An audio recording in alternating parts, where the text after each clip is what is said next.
नमस्कार दोस्तों, आपका स्वागत है सीबीएसई की 9th क्लास में। हम चैप्टर नंबर सेकंड कर रहे हैं और चैप्टर नंबर सेकंड की हम एक्सरसाइज कर रहे हैं 2.5।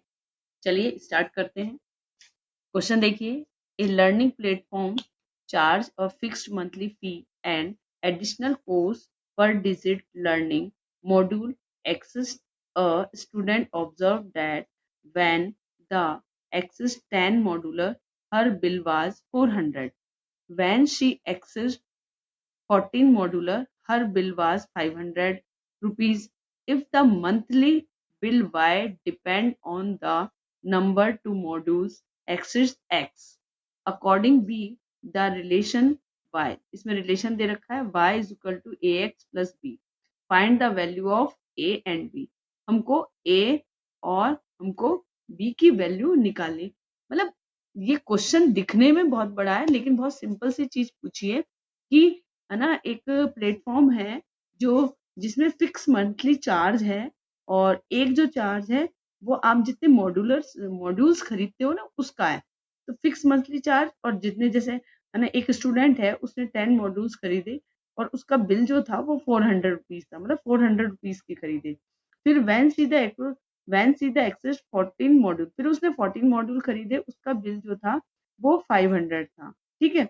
अब इसमें क्या कहा है, monthly bill y depend on the number of modules axis x according to the relation. मतलब ये जो रिलेशन है वो हमारा दे रखा है और हमें वैल्यू निकालनी है ए और बी की। चलिए निकालते हैं, आगे देखेंगे। देखिए हमें क्या क्या दे रखा है। हम क्वेश्चन नंबर 1 कर रहे हैं, एक्सरसाइज 2.5 का। क्लियर। हमें दे रखा है relation by a x plus b. थोड़ा सा ध्यान से समझेंगे, वैसे इजी है, कुछ भी टफ नहीं है। बिल जो है वो हमें रिप्रेजेंट करवा रहा है बाय से। क्लियर। और नंबर ऑफ मॉड्यूल्स जो है हमें एक्स से रिप्रेजेंट करवा रहा है कि जो नंबर ऑफ मॉड्यूल्स है उसको हम एक्स मानेंगे और बिल जो है उसको हम वाई मानेंगे। अब इन फर्स्ट केस हम देखते हैं फर्स्ट केस में क्या होता है। फर्स्ट केस में अपन ने क्या देखा था कि जो बिल था वो कितना था हमारा 400 रुपीज। ठीक है। नंबर ऑफ मॉड्यूल्स कितने थे हमारे 10 थे। इसी तरह से सेकंड कंडीशंस में देखेंगे अपन, सेकंड केस में कि बिल जो था वो हमारा था 500 और मॉड्यूल्स के जो नंबर ऑफ मॉड्यूल्स जो थे वो थे हमारे 14। यहाँ तो आपको क्लियर हो गया होगा, है ना। अब आप बात करते हैं, अब हम इस फर्स्ट वाली इक्वेशंस की या फर्स्ट वाले कंडीशंस की केस की हम बात करेंगे। यहाँ लिख देते हैं हम फर्स्ट इक्वेशन। तो हमारी क्या हो गई, y is equal to a x plus B.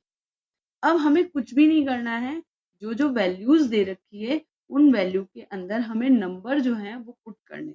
y कितना है देखिए 400 है, y की जगह हम 400 लिख देंगे। क्लियर। a की जगह हमारा a आ जाएगा। x कितना दे रखा है हमारा, देखो x हमारा 10 दे रखा है, हमने 10 लिख दिया, प्लस हमारे पास आगे भी। अब हम इसको सॉल्व करते हैं। तो इसको जब हम सॉल्व करेंगे तो हमारे पास आ जाएगा 400 प्लस ए को जब हम 10 से मल्टीप्लाई करेंगे तो 10 ए आ गया प्लस बी। ये हमारे पास एक इक्वेशन आ चुकी है। क्लियर आपको। आगे हम चलते हैं सेकंड केस की तरफ, सेकंड इक्वेशन की तरफ। सेकंड y जो है वो क्या माना है, y है वो हमारा ए एक्स प्लस बी है। y की जगह हम वैल्यू रखेंगे, सेकंड केस चल रहा है तो 500 रखेंगे, तो यहाँ हमने रखी 500। क्लियर। a की जगह हमारा क्या आएगा, यहाँ पे कितना है 14 है ना, तो हमारा क्या आ जाएगा 14। तो यहाँ लिखेंगे हम 14 और a आ जाएगा हमारा। ठीक है, प्लस b। आगे देखेंगे 500 प्लस इसको जब हम मल्टीप्लाई करेंगे तो 14a प्लस बी आ गया। ये हमारी सेकंड इक्वेशन हो गई। क्लियर आप सभी को, कुछ भी नहीं है इसमें। अब हम सब्ट्रैक्ट कर लेंगे फर्स्ट फ्रॉम सेकंड, सेकंड में से फर्स्ट को हम सब्ट्रैक्ट करेंगे। यहाँ लिख देते हैं हमें subtract equation 1 from second. Okay, यहाँ लिखते हैं अपन 500 is equal to 14a plus b। इसमें से हम माइनस करेंगे 400 को 10a प्लस b। इनको हम माइनस कर लेते हैं, इसके साइन माइनस के हो जाएंगे। 500 में से 400 गए, हमारे पास बच गए 100, और ये माइनस प्लस है, ये कट जाएंगे। 14 में से 10 चले जाएंगे तो हमारे पास 4a बच गया। क्लियर यहाँ सभी को? अब हमारे पास a की वैल्यू आ जाएगी। a की वैल्यू के लिए हम क्या करेंगे, 100 के नीचे 4 आ जाएगा, बराबर का a आ गया। इसको हम काट देंगे तो हमारे पास 25 आ जाएगा, मतलब 4 से कट जाएगा और 25 हो जाएगा। हम इसको ऐसे लिख सकते हैं, therefore a is equal to कितना हो गया, 25। ये हमारे पास a की एक वैल्यू आ गई। यहाँ तक आप सभी को क्लियर हो गया होगा। फिर हम करेंगे पुट द वैल्यू। बहुत सिंपल सा है, यहाँ लिख देंगे अपन put the value. Clear? Put the value, A की जो वैल्यू आई है वो 25 आई है, और हम इसमें इसको पुट कर देंगे। ये हम कोई सी भी वैल्यू ले सकते हैं, अपन फर्स्ट ले सकते हैं, मतलब ये जो फर्स्ट इक्वेशन है वो ले लो, चाहे सेकंड इक्वेशन ले लो, कोई सी भी ले लो। हम उसमें क्या करेंगे, इसको पुट आउट कर देंगे। क्लियर? देखिए 400 is equal to 10a plus b। 400 का 400 आ जाएगा, और 10 और a की जगह क्या आ जाएगा, 25। क्यों आ जाएगा, क्योंकि a की वैल्यू हमारे पास 25 ही निकली है। क्लियर? अब आ जाएगा हमारे पास 400 इज इक्वल टू, इसको जब हम मल्टीप्लाई करेंगे 250 आ गया प्लस b। अब आके फिर इसको सॉल्व करेंगे हम। जब इसको आगे सॉल्व करेंगे, यहाँ कर लेते हैं, चलिए सॉल्व। आप इसको नीचे ही कीजिए, मैं थोड़ा साइड में कर रही हूँ। ये क्या आ जाएगा, 400, ये आ जाएगा 400, और जो ये जो 200 जो 50 है वो इक्वल्स टू के इधर जाएगा तो माइनस का हो जाएगा, minus 250 is equal to b. 400 में से जब हम 250 माइनस करेंगे, हमारे पास आ गया आंसर 150। इसका मतलब देयरफॉर बी की जो वैल्यू है वो हमारे पास क्या आएगी, 150। क्लियर? हमारे पास ये बी की वैल्यू आ गई, और हमारे पास ये ए की वैल्यू आ गई। आपको सबको समझ में आ गया होगा। मैं आपको दोबारा से क्वेश्चंस दिखा देती हूँ। ये देखिए, इस तरह से हमने फर्स्ट और सेकंड निकाल लिया, हमारी इक्वेशन बन गई। सेकंड इक्वेशन में से हमने फर्स्ट को माइनस किया, सब्ट्रैक्ट किया। जब सब्ट्रैक्ट किया तो हमारे से ए की वैल्यू आ गई 25, और इसी तरह से बी की वैल्यू जो है वो हमारे पास आ गई 150। चलिए नेक्स्ट क्वेश्चन की तरफ बढ़ते हैं अपन आगे। क्वेश्चन पढ़ेंगे हम। देखिए, a gym charge a fixed monthly fee. एक जिम जो है, जिम जहाँ पे बच्चे जिम करते हैं, स्टूडेंट्स जिम करते हैं, बड़े भी करते हैं, gym charge a fixed monthly fee. एक तो चार्ज होता है फिक्स, मतलब मंथली फीस का, and additional cost per hour. और अब देखो, मंथली फिक्स तो है चार्ज, लेकिन अगर एडिशनल ओवर, मतलब अगर एक्स्ट्रा वो घंटे कोई बिल कर, मतलब एक्स्ट्रा घंटे जो है जिम करता है, तो क्या होता है, यूजिंग द बैडमिंटन, मतलब एक्स्ट्रा बैडमिंटन कोर्ट को अगर यूज करता है बैडमिंटन खेलने के लिए, a student using the gym observe that when the use to badminton court for 10 over. मतलब एक स्टूडेंट ने बैडमिंटन कोर्ट को 10 घंटे यूज किया हर बिल, तो जब उसने 10 घंटे उसको यूज किया तो उसका बिल कितना बना, 800 rupees. Clear? When she use it for 15 over, और जब 15 ओवर किया तो हर बिल वाज 1100 रुपीज, तो उसका 1100 रुपीज बिल बन गया। If the monthly bill y, monthly bill को हम किससे रिप्रेजेंट करेंगे, वाई से, depends on the over on the use of the badminton court y, और बैडमिंटन कोर्ट को हमने एक्स को माना है, according to the relation y. और रिलेशन जो वाई का जो रिलेशन है वो यहाँ क्या दे रखा है, A x plus B. Find the value of A and B. हमें ए और बी की वैल्यू निकालनी है। सिमिलर सा क्वेश्चन है इसी तरीके का। Clear?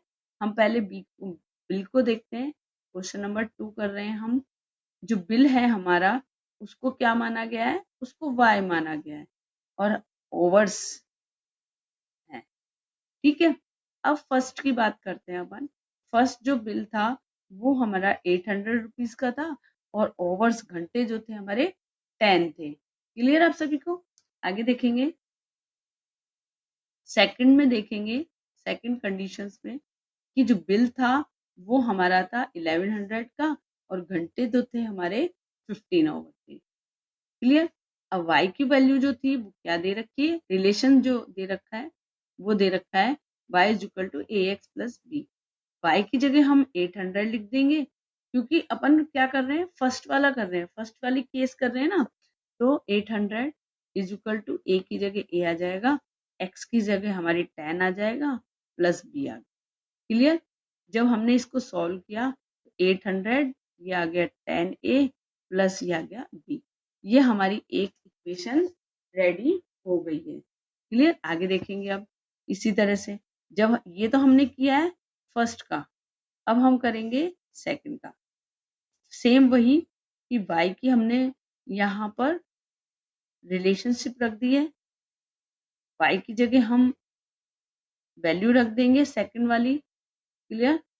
Is equal to 15a plus b। ये हमारी हो गई सेकंड इक्वेशन। ये क्यों आया? क्योंकि 15 क्या है, x है और a की जगह a आ गया और प्लस b की जगह b है, तो कंफ्यूज होने की जरूरत नहीं है।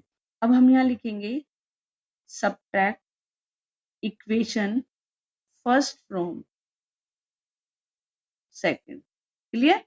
मतलब हमको सेकंड में से फर्स्ट को क्या करना है, माइनस करना है। भाई बड़े में से छोटे को ही तो करोगे। यहाँ लिख देंगे 1100 is equal to 15a plus b। Second में क्या था, 800 था और 10a था और प्लस b था। अब इसको हम सब्ट्रैक्ट कर लेते हैं। जब हमने इसको सब्ट्रैक्ट किया, 11 में से 800 जो है माइनस किए, तो हमारे पास आया आंसर 300 इज इक्वल टू, ये माइनस हो रहा है। क्लियर? माइनस हो रहा है तो ये कट जाएगा, 15 में से 10 गए तो हमारे पास आ गया 5a। इसको आगे सॉल्व करेंगे हम कि 300 में 5 डिवाइड हो जाएगा, ये हमारी a की वैल्यू आ जाएगी। जब इसको हमने किया तो 60 हमारे पास आ गया। देयरफॉर a जो है वो हमारे पास क्या आया है, वो हमारे पास आया है 60। क्लियर? ये हमारे पास आ चुका है। अब हम पुट द वैल्यू, वैल्यू को हम इसमें पुट करेंगे। Clear? Put the value, a जो है वो कितना है, 60 है। हम यहाँ पे इक्वेशन लिख लेते हैं 10a प्लस b। 800 की जगह 800 आएगा, 10 की जगह 10 आएगा और जो ये a है ना, इस a की जगह हम क्या लिख देंगे, 60 लिख देंगे। क्लियर? Plus b। अब आगे सॉल्व करते हैं। 800 इज इक्वल टू 60 को जब हमने 10 से मल्टीप्लाई किया तो हमारे पास 600 आ गया प्लस b। क्लियर यहाँ तक? अब आगे फिर सॉल्व करते हैं अपन। इक्वल्स टू के इधर ये 600 चला जाएगा तो माइनस का हो जाएगा, इक्वल्स टू b। तो ये हमने 800 में 600 माइनस किया तो हमारे पास 200 आंसर आ गया। देयरफॉर जो b है उसकी वैल्यू क्या है, b की वैल्यू है हमारे पास 200। इस तरीके से हमारे पास a की और हमारे पास b की दोनों की वैल्यू आ चुकी है। और क्वेश्चन में भी हमसे क्या पूछा था, देखिए फर्स्ट वाले में भी यही पूछा था, a और b की वैल्यू। सेकंड वाले में भी हमसे क्या पूछा है, a और b की वैल्यू। जो हमने यहाँ पर a की वैल्यू निकाल दी है और इधर हमने b की वैल्यू निकाल दी। इस एक्सरसाइज का हम लास्ट क्वेश्चन करेंगे, वो भी बहुत सिंपल सा है, किसी भी प्रकार की कोई टेंशन करने की जरूरत नहीं है। देखिए, consider the relationship between temperature. ठीक है, टेम्परेचर में रिलेशनशिप बताया, measure in the degree Celsius. मतलब एक तो ये है ना, ये डिग्री सेल्सियस है एंड डिग्री फारेनहाइट, मतलब दो टेम्परेचर को आपस में रिलेशनशिप में बताया गया है। और जो फारेनहाइट है वो है 0 डिग्री, ओ सॉरी, जो फारेनहाइट है वो है degree Fahrenheit, which is given by degree Celsius is equal to 8 degree Fahrenheit plus b। ये हमारे पास क्या है, इक्वेशन है। Find a b. देखो इसमें भी क्या दे रखा है, ए और बी को फाइंड करना है। Give that in ice melt eight 0 degree, है ना, Celsius and 32 degree Fahrenheit, and water boil at 100 degree Celsius and 212 degree Fahrenheit. Simple सी चीज है कि जो 100 डिग्री सेल्सियस है और जो 212 डिग्री सेल्सियस है फ़ारेनहाइट का, इनमें आपस में क्या बताना है हमको, मतलब इसने रिलेशनशिप भी दी गई और हमें बताना है कौन सी जो है टेम्परेचर जो है वो कब कब क्या क्या था। हिंट दे रखा है degree Celsius is equal to 0, sorry degree Celsius is equal to 0 और degree Fahrenheit is equal to 32 when degree Celsius is equal to 100, degree Fahrenheit is equal to 212. Use this the information to find A and B. ये information दे रखी है और इस information के आधार पर हमें A और B दोनों निकालना है और इसका लीनियर रिलेशनशिप बिटवीन C और F, मतलब हमें लीनियर रिलेशनशिप भी बतानी है दोनों के बीच की, डिग्री सेल्सियस और डिग्री फ़ारेनहाइट की। तो चलिए क्वेश्चन करते हैं अपन। देखिए सबसे पहले हम यहाँ पे लिख देंगे क्वेश्चन नंबर 3, ये है डिग्री सेल्सियस, क्लियर, ये है डिग्री फ़ारेनहाइट। डिग्री सेल्सियस हमारा कितना है 0 डिग्री, फ़ारेनहाइट जो है उसका वो कितना है 32 डिग्री। ये है आइस मेल्ट का, आइस मेल्ट। अब है हमारे पास वाटर बॉईल का, वाटर बॉईल में हमारे पास 100 डिग्री जो सेल्सियस है और 212 डिग्री क्या है फ़ारेनहाइट है, क्लियर। आगे देखेंगे, अब हमारे पास इक्वेशन दे रखी है C degree is equal to A degree Fahrenheit plus B। कुछ भी नहीं करना, आपने को वैल्यू रख देनी है। सबसे पहले हम आइस वाले की बात करेंगे, आइस मेल्ट की। आइस मेल्ट देखिए सी की जगह वैल्यूज ही रखनी है अपने को, मतलब अपने को टेंशन लेने की जरूरत नहीं है बेटा, खाली वैल्यूज को आपको अच्छे से निकालना है और वैल्यूज को निकाल निकाल के रखना है, तो आपका जो क्वेश्चन है बहुत आसानी से सॉल्व हो जाएगा। तो हमारे पास आ गया 0 degree equal to 32 o a plus b, clear. ये हमारे पास आ गई एक इक्वेशन, है ना।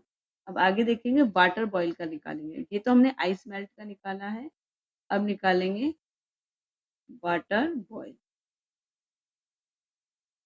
है ना। वही लिख देंगे अपन same, Celsius is equal to 8 degree F plus B. कुछ नहीं है, क्वेश्चन पुट आउट करना है। पहले हमने आइस मेल्ट का किया था और हम वाटर बॉईल का करते हैं, और कुछ भी नहीं है इसमें। सी की जगह आ जाएगा 100 और ए की जगह ए रहेगा और फ़ारेनहाइट की जगह आ जाएगा 212। ये हमें दे रखा है क्वेश्चन में, ठीक है, हम अपने मन से नहीं ले रहे हैं, कहीं आप सोचो कि मन से लिया जा रहा है, क्लियर। इसको जब करेंगे तो 212A प्लस बी, ये हमारी हो गई सेकंड इक्वेशन, क्लियर। सेम वही कि सेकंड में से फर्स्ट को हम सब्ट्रैक्ट करेंगे, लिखेंगे यहाँ पे सब्ट्रैक्ट फर्स्ट फ्रॉम सेकंड, तो लिखते हैं सेकंड वाली एक्सरसाइज, वो इक्वेशन यह है 121A प्लस बी। सेकंड वाले लिख देते हैं 0 is equal to 32A plus b. अब हम माइनस कर देते हैं इनको। देखिए माइनस करने पर ये विशेष ध्यान रखेंगे कि माइनस जब भी करेंगे तो इन सभी का साइन जो है वो माइनस का हो जाएगा, और ये साइन जो चेंज हो रहा है ना वो नीचे वाले डिजिट का हो रहा है माइनस करने, माइनस प्लस माइनस होता है, इसको तो काट दीजिए। 100 में से 0 माइनस करें तो हमारे पास 100 ही बचेंगे। 212 में से 32 माइनस करते हैं अपन तो अपने पास बचते हैं 188, क्लियर। ये हमारे पास ए की वैल्यू आ जाएगी यहाँ पे 100 upon 180 degree is equal to A. इससे इसको काट दो और इससे इसको काट दो, ना कट जाएगा 2 5 जा 10, 2 9 जा 8, अब नहीं कटेगा, है ना। आगे देखेंगे a इज इक्वल टू हमारे पास क्या आ गया, ये आ गया 5/,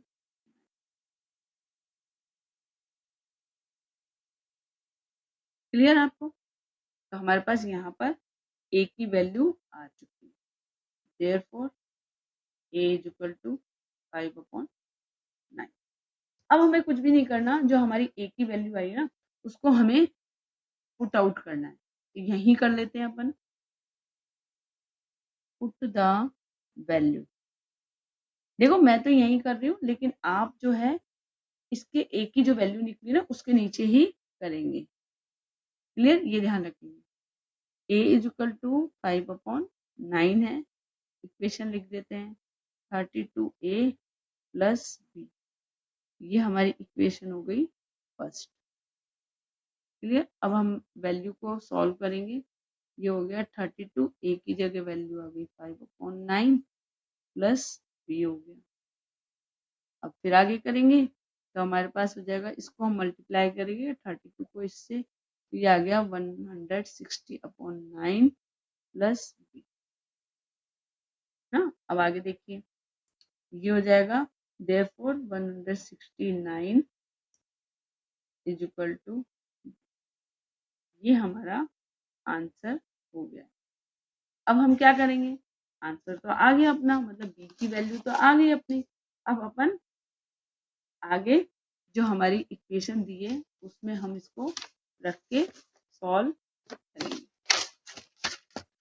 क्या दिया हुआ था क्वेश्चन में, देखिए ये दिया था 0 डिग्री सेल्सियस इज इक्वल, ये मैंने थोड़ा बड़ा लिख दिया, 0 degree Celsius is equal to a degree Fahrenheit plus b। कुछ भी नहीं करना है, इसको करते हैं अपन 0 degree Celsius is equal to 59 plus f, मतलब 59 हो गया ना, ये a की वैल्यू, a की जगह हम इसकी वैल्यू रख देंगे, यहाँ पे लिख देंगे 160/9, है ना, ये ध्यान रखिए। अब अपन इसको फिर सॉल्व करते हैं, आगे देखिए 5/9 डिग्री फ़ारेनहाइट कितना हो जाएगा अपने पास 32, है ना। अब अपने पास ये वैल्यू, इस तरह से हमने जो एक्सरसाइज 2.5 है उसको हमने कंप्लीट किया है।